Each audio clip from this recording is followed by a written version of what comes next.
Global માર્કેટ્સની updates જાણીએ સહયોગીની રચન સારા પાસેથી. Good morning Neeraj, આજે સેટઅપ શું કહી રહ્યા છે વૈશ્વિક બજારોના?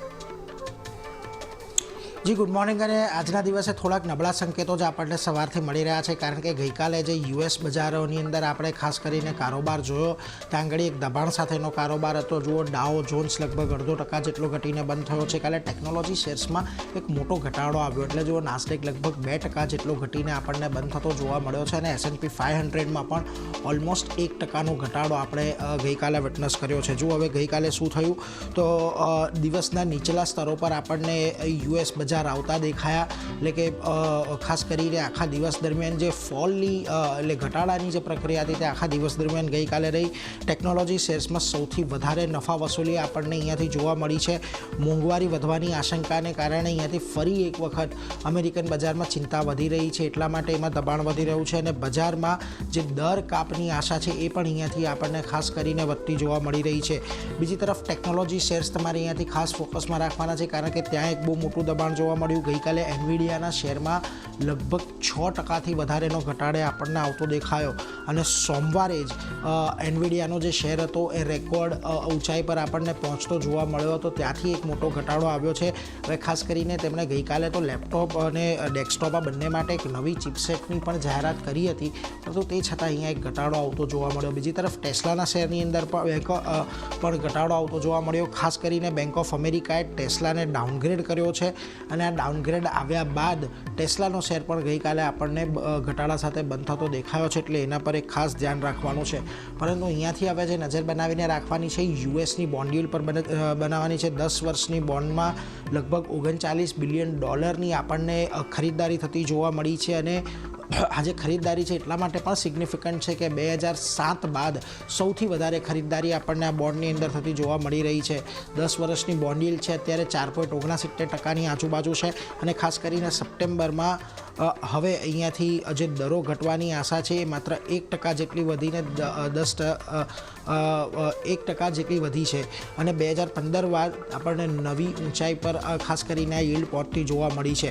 હવે જુઓ અહીંયાથી જે બ્રોકરેજની આશા બનતી દેખાઈ રહી છે, ખાસ કરીને CMEને ફેબ્રુઆરી સુધીમાં આજે 10 વર્ષની બોન્ડ yield છે એ 5% જેટલી વધવાની આશા છે. 2025ના અંત સુધી આ 5.5% વધી શકે છે એવું ING ગ્રુપનું કહેવું છે. પછી ટી રો પ્રાઇસ ગ્રુપનું ખાસ કરીને કહેવું છે કે અહીંયાથી હજી 6% પર પણ પહોંચવાની સંભાવના છે. હવે ઓક્ટોબર 2023 એવો સમય હતો કે જ્યારે આપણે આ બોન્ડ yield 5% સુધી પહોંચતા જોઈ હતી, એટલે ફરી એક વખત અહીંયા એક ઉછાળો આવે એવી અપેક્ષા બનતી દેખાઈ રહી છે. ઘણા બધા આંકડાઓ આવ્યા છે. યુએસના જોબ ઓપનિંગના આંકડા આવ્યા. નવેમ્બરની અંદર 8.9 મિલિયન પર આ આંકડા રહ્યા છે.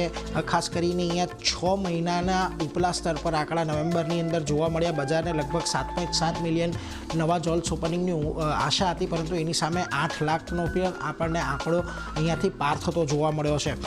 ખાસ કરીને જે અન્ય આંકડા આવ્યા છે તેમાં ડિસેમ્બરની અંદર PMI સર્વિસ લગભગ 54.1% પર રહી છે. બજારની અહીંયા 53.5નું એક અનુમાન હતું. સર્વિસ પ્રાઇસ પણ વધીને 64.4 પર રહી છે. બજારની અહીંયા 57.5નું અનુમાન હતું. અને નવેમ્બરની અંદર આજે સર્વિસ પ્રાઇસ હતી એ 58.2 પર હતી, ત્યાંથી સીધી અત્યારે આપણને 64.4 પર પહોંચતી જોવા મળી રહી છે. હવે અહીંયાથી ખાસ કરીને એનાલિસ્ટોનું માનીએ તો yield કર્વ અત્યારે ફેર વેલ્યુની તુલનામાં થોડોક વધારે વધ્યો છે એવું JP મોર્ગનનું કહેવું છે. બોન્ડ બજારની અંદર હજી પણ શોર્ટ્સ જે છે એ પૂર્ણ થવાનું નામ નહીં લઈ રહ્યા, એટલે એ આવું સ્ટ્રેટેજીસનું કહેવું છે. અને 2025ના 10 વર્ષની અંદર 10 વર્ષની બોન્ડ yield 3.5થી 5.1%ની રેન્જમાં સંભવ છે એવું ન્યૂયોર્ક ટાઈમ્સનું કહેવું છે. ખાસ કરીને આજે ઘણા બધા આંકડાઓ આવવાના છે. અમેરિકામાં FOMCની મિનિટ્સ એક જાહેર થશે. બીજું તમને યુરોઝોન PPI કન્ઝ્યુમર કોન્ફિડન્સના આંકડા આવવાના છે, એટલે એના પર પણ તમારે એક નજર રાખવાની છે. ફેડ મેમ્બર ક્રિસ્ટોફર વોલરનું ભાષણ આજે આવવાનું છે, એટલે એમના ભાષણની અંદરથી આપણને શું સંકેત મળે છે એના પર એક નજર રહેશે. અમેરિકાની અંદર ADP એમ્પ્લોયમેન્ટના આંકડા આવશે અને કન્ઝ્યુમર ક્રેડિટના આંકડા પણ આજે આવવાના છે, એટલે આ બધા પર આપણે એક નજર રાખવાની છે. બીજી એક મહત્ત્વની વાત કે આવતીકાલના દિવસે એટલે કે ગુરુવારે અમેરિકાના બજાર જીમી કાર્ટરના સન્માનની અંદર બંધ રાખવામાં આવ્યા છે, એટલે આવતીકાલે ત્યાં આગળ કોઈ પણ પ્રકારનો કારોબાર જોવા નહીં મળે. એટલે આજનું સેશન પણ થોડુંક આપણે મહત્વનું થઈ રહેશે અહીંયાથી ભારતીય બજારની દ્રષ્ટિએ.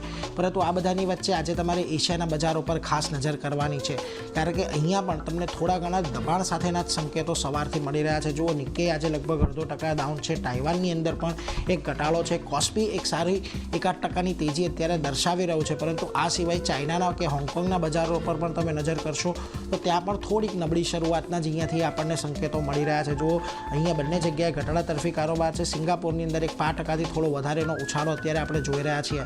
પરંતુ ખાસ ફોકસ આજે આપણે ગિફ્ટ નિફ્ટી પર કરવાનો છે, કારણ કે ગઈકાલના ઉછાળા બાદ ફરી આજે ગિફ્ટ નિફ્ટી અહીંયાથી તમને થોડા દબાણના સંકેતો ખાસ કરીને આપતું જોવા મળી રહ્યું છે. સવારે જ્યારે 40-50 પોઈન્ટનું દબાણ આપણને ગિફ્ટ નિફ્ટીની ઉપર ખાસ કરીને આવતું જોવા મળ્યું હતું, એટલે એના પર જો અત્યારે થોડું દબાણ ઓછું થયું છે.